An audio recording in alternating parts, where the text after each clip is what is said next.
So now I'm going to briefly go over the glass cannon power necro build that I sometimes play in tournaments. I guess it kind of depends when I play this build. It kind of depends on who I'm playing and what map. I tend to use it on map 3. I don't advise using this build if you're new to necro, or you already have trouble with thieves, because this build is quite vulnerable to thieves and backstabbers and so on and so on. We'll start off with the traits straight away. We're 30-30-10. As you can see, we have pretty much no toughness, no vitality or any protection whatsoever. We're 30-30-10, and we're starting off with Signet Mastery. Signets recharge 20% faster. That's purely because of the res signet. I mean, if your team doesn't require you to use a res signet, which I doubt is the case because most teams do, then I guess you could use something else. But I always roll with the Signet of Undeath on any of my necro builds. Spiteful Marks. Marks deal 10% more damage, and if you don't know what a mark is, this is a mark. And Close to Death. Increased damage by 20% to enemies below 50%, which is nice when enemies are clustered up on point, and they do tend to drop below to 50% when you put loads of marks and your wells down on them. Curses. Haemophilia, 20% increased bleeding duration, pretty basic stuff. I've used that on my previous necro build. Focus Rituals. Wells use ground targeting. This well necro wouldn't be viable if we didn't use this, because normally wells just appear under your feet if you don't have this trait, which kind of sucks because you don't want to be in the fight. You always want to be outside of the fight, kind of playing the role of like, I don't know, a healer in WoW, like staying out of the fight and keeping that aerial view over the team fight and stuff like that. At Reaper's Precision, you have 33% chance to gain 1% life force on critical hits. Now, I know this doesn't sound all that good, and you might be looking at, where's the increased? Where is it? You might be looking at Lingering Curse, as I did once, but I've tested Reaper's Precision, and this build used to suffer from lack of life force, compared to my other builds and stuff like that.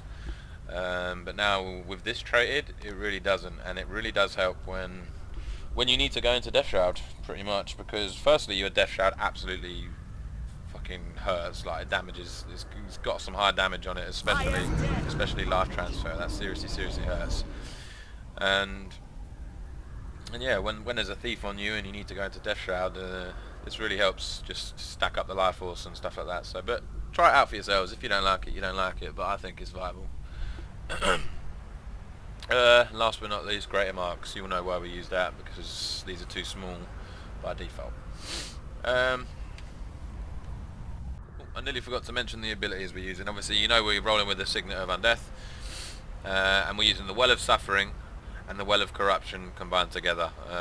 These two normally go down together. I've seen a lot of necros only using these on down targets, and don't get me wrong, it's great to use them on down targets because there's more, that target probably isn't going to get up if he's got 2 wells on him. However, try and time these two with like an immobilize from a thief. Try and time it with your team. It's no good running in and just throwing them wells out.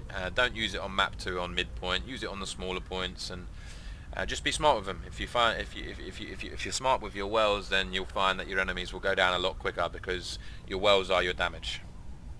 I'll quickly go over the armor runes here. As you can see, we're using Superior Rune of the Thief, which is a primarily precision stacked rune.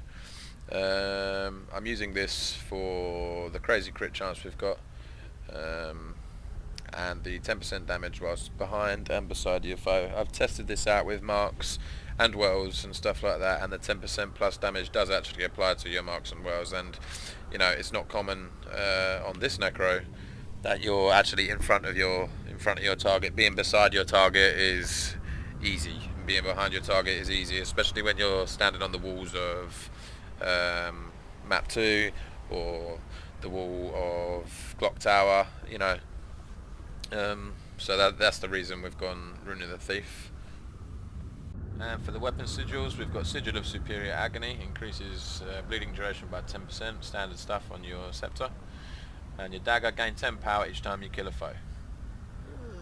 moving on to the staff, we've got gain 50% of your endurance when you swap to this weapon whilst in combat now. If you guys aren't a fan of this, then you can change it. I like this because it offers me more survivability, and every time I switch to a staff, at least I know that I've got a dodge there and I can, you know, dodge a basilisk or something like that. Some of you might want to use, I think it's Superior Rune of Fire. I can't remember the name. I think it is Superior Rune of Fire. It's a 30% chance on crit, and you crit a lot, to cause a flame wave, which is nice as well. Does a lot of damage. Now, I started using this build when I was over on the North American servers, and I use Berserker Amulet because this is a full glass cannon build, hence power glass cannon Necro. But a lot of people use the Carrion Amulet instead of the Berserkers. Now with the Berserkers you get the critical damage, which is sweet, and loads of precision and power. But with the Carrion you get a bit of condi damage, some vitality and power, which sort of takes away the, you know, the whole I'm gonna kill you kind of thing, the whole glass cannon feel from the Necro. But if you guys feel like you want to use Carrion, or you find yourself dying a little bit too much, then don't know, go for a bit of Carrion, because the power's still there, it's just your crit chance won't be. But yeah, I'm not sure how many people use this build on Europe right now, but I know that most tend to use Carrion. But try Berserkers, man, because this is how they do it on North America. I'm not saying it's better, I'm saying it suits me. Yeah, I'm gonna show you guys, let's just give you a quick little demo. Damage it's gonna do. Just, as you can see, the damage is pretty much through the roof, man. High damage.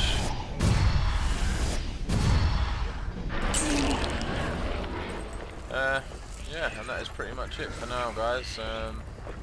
Leave your feedback about this build below, if any of you decide to try it out, and let me know how you get on with it. And just remember, if you're new to Necro, it might not be ideal that you start off with this build. Maybe try my previous Necro build, which is a little bit more tanky. But this is definitely fun to play, and definitely works on the right maps like Battle of Kylo and stuff like that. Yeah, I hope you guys enjoyed the video.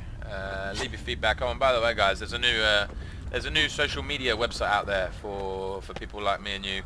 It's for gamers. It's basically Twitter/Facebook for gamers, and it's revolutionary stuff, man. So check it out. It's www.anook.com.